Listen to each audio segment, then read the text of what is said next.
Tariq on Instagram, thank you. Because this was the question I was going to ask. Tammy Abraham is back in the Premier League at Unai Emery's Aston Villa. For those who haven't followed his career since leaving England, how was his time in Turkey with Beşiktaş? I'm going to you, JJ, because of course you have to declare an interest in this, don't you? I do, and rare are the occasions that I get to play up my allegiance to Villa. Delighted to be given the opportunity to do that, obviously, and hugely emotional to see Tammy Abraham returning to Villa Park. Let's not forget, Tammy enjoyed a very prolific loan spell with Villa during our championship days on the way back to the Premier League, played a huge part in getting us back to the elite, and is somebody who's been held in extremely high regard ever since. There was massive disappointment at the time when we weren't able to keep him permanently or extend him for another loan period. But if I recall, it was around about the time that he really made a good go of trying to break into the Chelsea team. Ultimately, we know that didn't work out. He spent a bit of time in Italy, shown glimpses of his prolific potential. But I do feel that some of his best football played in his career to date certainly was with Villa, even if it was in the Championship. So to see him return to Villa now, especially a much changed Villa project under Unai Emery, the fact that Emery wanted to collaborate with him, the fact that Villa fans were so keen to see him return, I think is just really hugely exciting for us Villa fans ahead of the second half of the season, which at the moment is shaping up to be, potentially a massive next 6 months or so for us, with potential to return to the Champions League. And of course, his return, Andy, was from Turkey, where he did well with Beşiktaş. Even though he did well in Italy, we don't hear much about his time in Turkey. How successful was he? I thought he did really well at Beşiktaş, and given that their season has been, if not the full bin fire, I think at least a small chip pan blaze, I think is probably the best way of describing it. I know we haven't got to food of the week yet, but it was very different to what he expected, I think, because the Turkish Super League is always different to what foreigners expect in terms of physicality, in terms of what referees will allow from the defenders. But I think really his time at Beşiktaş, where, bear in mind, they were a highfalutin project where they got other big players in, like El Bilal Toure and Okan Kökçü as well. They were expected to really challenge, and that hasn't worked out, partly due to the relentlessness of Galatasaray and Fenerbahce. But he did a pretty good job, I thought, and it showed not just the goals, but the all-round play, I think, really underlined how he's evolved as a player since that big injury at Roma. And the injury really changed Abraham, actually. I won't say humbled, because he didn't need that. He was always humble, and he's always been a really fantastic teammate who has taken joy in the successes of others, I think it's fair to say. But I think what it did, from changing him from a frontline striker to someone who was just looking for minutes, and he was really a squad player in the year at Milan last year, he just looked for other ways to make himself more useful. And despite the fact that the stats at Milan are not that flattering, he did a pretty good job, I think, in terms of his ability to come on, fill a role, hold the ball up, bring others into play, really fight defenders, which came in really useful in the Turkish Super League, as I've said. So I think he's a far more rounded player, and he's a player as well that it's not a big deal if you leave him out now and then. If he plays some games and doesn't play others, he's a sort of guy who's not going to cause disruption within the squad. So I think in terms of him being a frontline guy, Turkey has given him something back. And the spell at Beşiktaş is given him something back and made him feel special again. But everything he's done since he's left the Premier League, because he's lived through lots of different states and statuses, has, I think, put him in a position where he'll be really, really useful to Villa. And this question from Ricardo by email. Atletico Madrid were on track for a top 8 Champions League finish, but their loss to Buda Glimt consigned them to the qualifiers. Given their Champions League inconsistency, can they still reach the knockouts? Do you fancy going with that first, Andy? You know what? It's funny because I think we look at Atletico Madrid a little bit because Diego Simeone is still the coach. We've said this before so many times on OTC. We look at them as the same team that they were when Simeone took charge, which was nearly 15 years ago now. And the fact is that they might have been a Champions League giant in 2014 and 2016, but I don't think they are anymore. I don't think they're a genuine contender. And the result against Bodo Glimt is annoying, obviously. I think extra games are the last thing that anyone wants.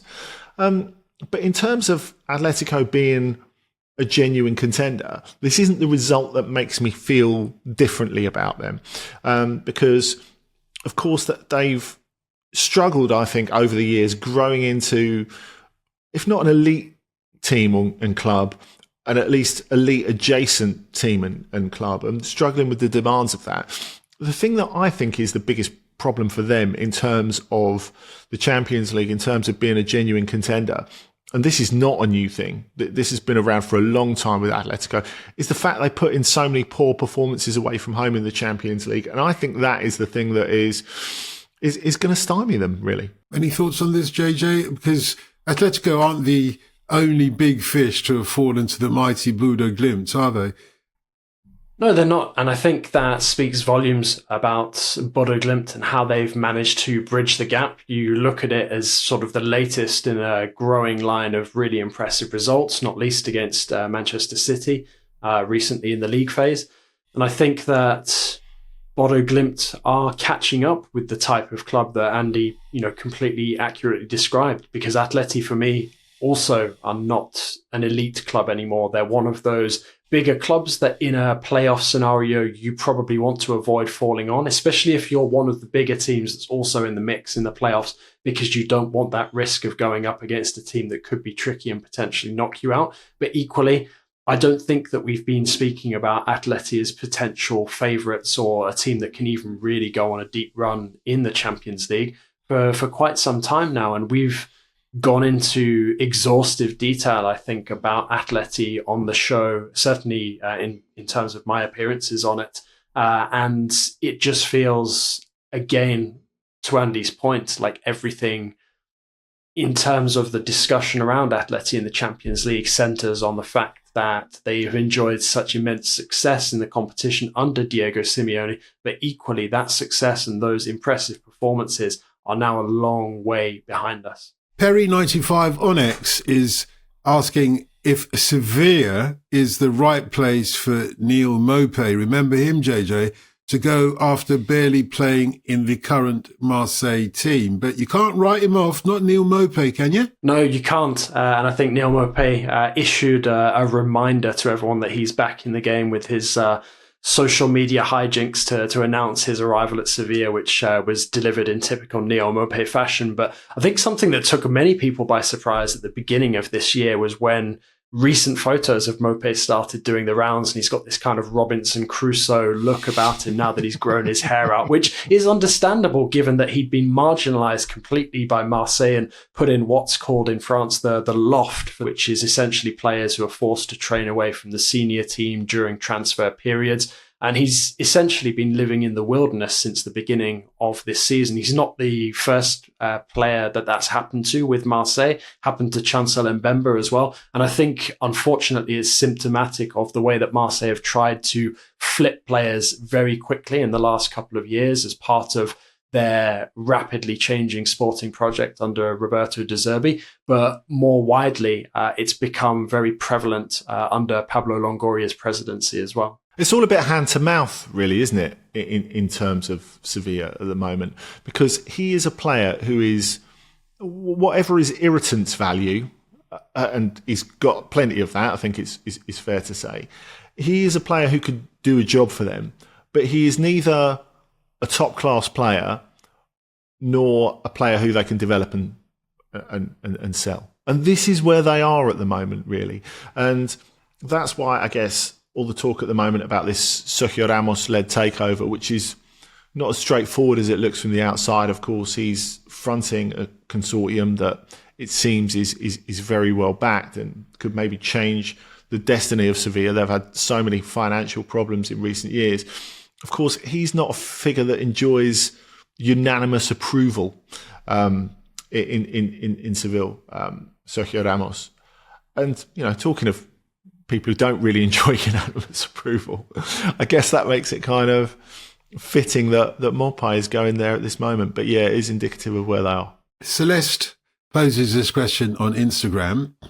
It's not an overstatement to say that Charlie Cresswell is hot property. Toulouse have had multiple offers for the young defender. 2 questions. A, where do you think he should go? B, realistically, where will he go, JJ? So my answer to those questions, where do I think he should go? At this moment in time, and obviously I'm biased, I think that he is onto a good thing with Toulouse. I think the timing is very interesting given the World Cup and the fact that he may be an outsider in terms of breaking into Thomas Tuchel's defensive options very late on. I don't think it would be the worst thing in the world if he stays at Toulouse, but I understand that Toulouse are a club that, when the offer is right, cannot afford to not sell, like every French club at the moment because of the financial situation. I know that there's been a couple of bids from, I think it's Wolfsburg in the Bundesliga, who have been looking to take him to Germany. I feel that could be a bit of a risk because culturally it might take a bit of time to adapt to the Bundesliga or to a new league in general. So for me, if he is to make a move, it would make sense for it to be back to England where he's familiar with the level of play and wouldn't take too much time to adapt. But it's a very risky period because I feel that his value has grown massively over the last sort of year or so to the point where he's now knocking on the door. So I understand the motivation for him might be to make sure that his claim to a spot in England's World Cup squad is as strong as possible. But equally, I think it could have potential ramifications for his career beyond this summer should he jump into the wrong transfer. I think it's very indicative, like the sort of clubs that are interested in him. And I think if you look at him, you look at his profile, you look at the size of him, you look at the fact that he gobbles up absolutely everything in the air. He's become way better in possession, I think, which is a big thing for every team nowadays. I think it is quite interesting that there's a lot of interest in him from Germany. Now, it seems that Premier League clubs are not quite sold, or top Premier League clubs are not quite sold on whether he's someone who can make that leap from being very good to the next level yet. In fact, one of the more interesting things I heard this week, as well as Wolfsburg obviously having this long-standing interest in him, he's been part of discussions for the future about Borussia Dortmund. Of course, they don't know what's happening with Nico Schlotterbeck at the moment. Will he sign again or will he not? We'll have to wait and see, but the answer is going to be in the fairly near future. They're not keeping Niklas Süle when his contract runs out at the end of the season. So they're going to have to do at least some minor defensive reconstruction. And there's some debate, it seems, in the scouting and performance department at Dortmund over whether he's quite good enough, Charlie Cresswell, to fill the role for a Champions League team. So I guess we're going to find out in the very near future, unless he makes that sort of intermediate move to Wolfsburg. And like JJ, I see no reason really why he wouldn't do that at the end of the season. That would seem to make better sense because he is thriving at Toulouse. They're playing really well at the moment. They're only like a point off Strasbourg, who've got far greater resources than them. So they're doing a pretty good job. I think it's fair to say he's surrounded by some good young players there too. But in the medium term, I think Wolfsburg and then see how it goes. Maybe then a Dortmund after that might be interesting because for me, him leaving Toulouse and then going to a Dortmund or a top 10 Premier League club feels like a big leap and a big risk. Yeah, I hope you lot haven't booked your holidays for this year because this question might take a minute. From Pedro Fez 50 on email, with Monaco looking into cancelling Paul Pogba's contract, where did it all go wrong? And is this game over for him? I don't know necessarily if professional football is completely over for Paul Pogba, but I feel like his time with Monaco and his time back in Ligue 1 very probably is. You cannot expect French clubs to have unlimited patience with injury-prone players in their 30s, given the current financial situation. And despite the fact that Pogba has been a massive shot in the arm for Ligue 1 in terms of its publicity, there's only value in that so much when a player is unable to play. Now, when we saw him taking his first steps back on the pitch a couple of weeks ago, which, to be honest, feels like a couple of months ago, and that's partly down to Monaco's recent drop in form, but also the fact that Pogba has been injured again, and it's now prompted these massive questions over whether he even sees out the duration of his contract or even finishes the season with Monaco. There's a lot of questions about other people at the club as well, not just the manager Pocognoli, but also the sporting director Thiago Scuro, and just generally the way that the club has been run.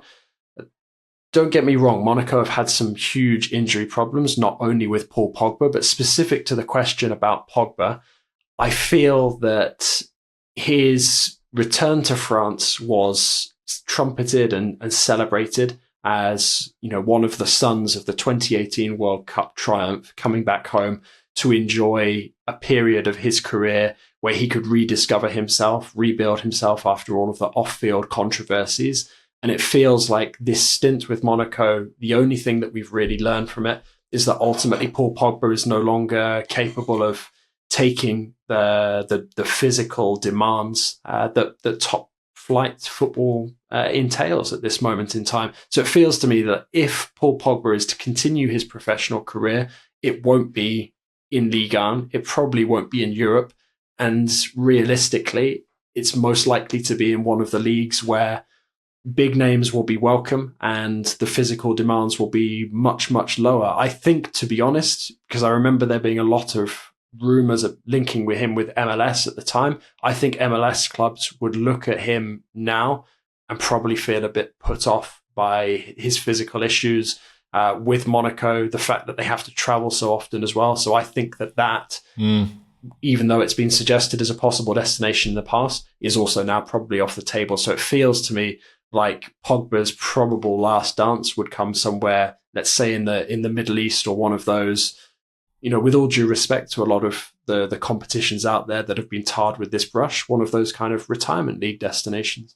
It is that time, gentlemen, when I ask you to each recommend a game of the week for us to watch. Each week we recommend a game for you to watch at the weekend, and just as importantly, we also suggest the food you should be having with it.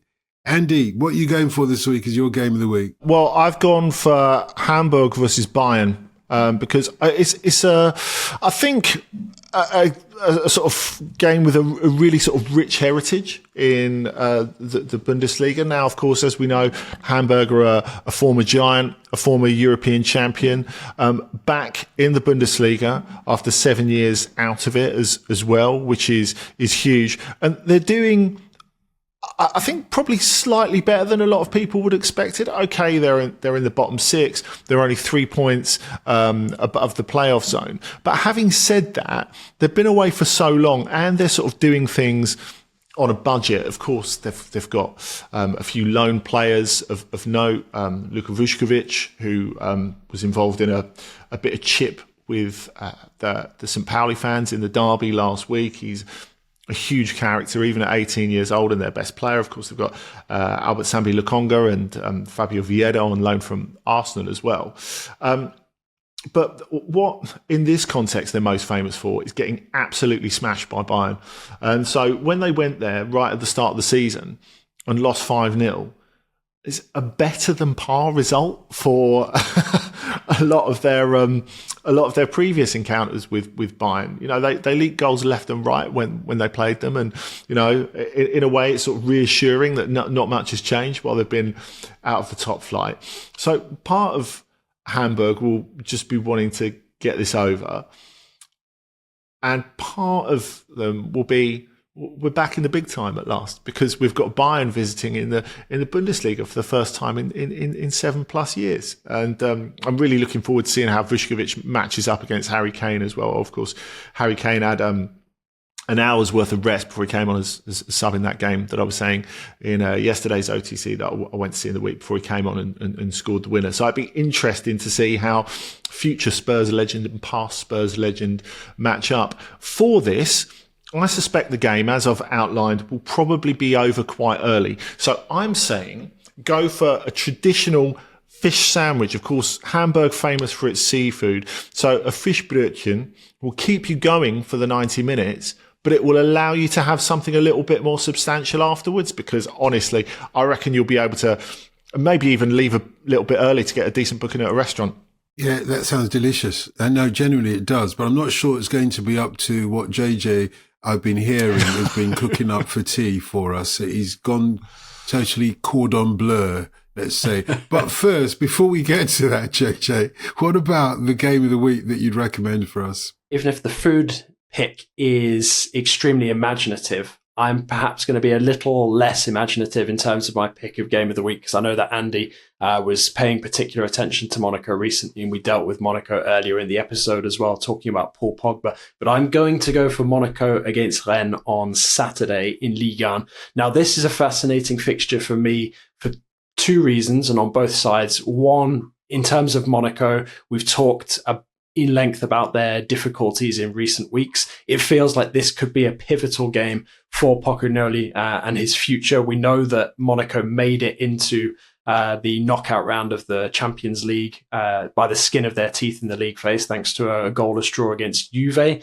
But it feels like form really has to pick up, and has to pick up immediately in Ligue 1 if Pochettino is to avoid the dubious honour of being fired, having been a mid-season replacement himself, because it feels like something has to happen at Monaco to change what's going on at the moment. Yes, they've had massive injury problems, but they also have been hugely underwhelming. They've managed to pick up unexpected results, winning against the likes of PSG, despite being in an absolutely dire run of form. And Rennes, who are upwardly mobile after a difficult period themselves this season, just feel like they could be the perfect visitors for Monaco in terms of them relaunching their season a little bit, because it feels like if they don't, then the Monaco hierarchy are going to be forced to make a decision, and Pochettino is the obvious candidate to be changed at this moment in time. So I am going to offer up a fairly outside of the box food offering now. Monegasque cuisine is not exactly renowned globally, and people would say, is there any actual original Monegasque cuisine, full stop? Now, I will offer you something that's called the barbacoa, which is essentially, it's like an empanada, or it's like a Monegasque empanada. So think sort of like fried dough, quite thin, normally wrapped around something, say, spinach or a deep fried vegetable, sometimes even a bit of rice. And I'm going to wash that down with a drink named the Monaco, which is essentially a shandy with a little bit of syrup sort of dropped into it. So it's like a red pint of beer. It's quite popular with holiday makers in France. So there you go. So you've got the barbacoa washed down with some Monaco. With some panache. Thank you.